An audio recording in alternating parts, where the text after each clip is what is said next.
কে doctor কে মুফতি কোনো ভেদাভেদ নাই। নিজের গায়ের গেঞ্জি কাটিয়া সাদা 3টা কাফনে প্যাকেট বানাইয়া ওই অন্ধকার কবরে নিয়ে যাবে। কে মুফতি, কে মাওলানা, কে ধনী, কে গরিব, কে ডাক্তার, কে রোগী, কোনো ভেদাভেদ নাই।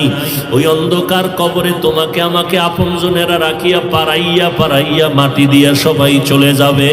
ওই কবরে 3টা প্রশ্ন করা হবে। রবের পরিচয় দাও, ধর্মের পরিচয় দাও, রহমাতুল লিল আলামিনের পরিচয় দাও। ওই জায়গায় কিন্তু জিজ্ঞাসা করা হবে না তুমি কি পরিমাণ এলেমওয়ালা, টাকাওয়ালা।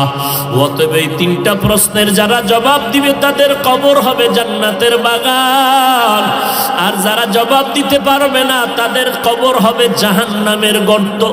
নবীজি বলেন যারা জবাব দিবে তাদের জন্য আল্লাহ জান্নাতের বিছানার ব্যবস্থা করবেন, আর যারা জবাব দিতে পারবো না আল্লাহ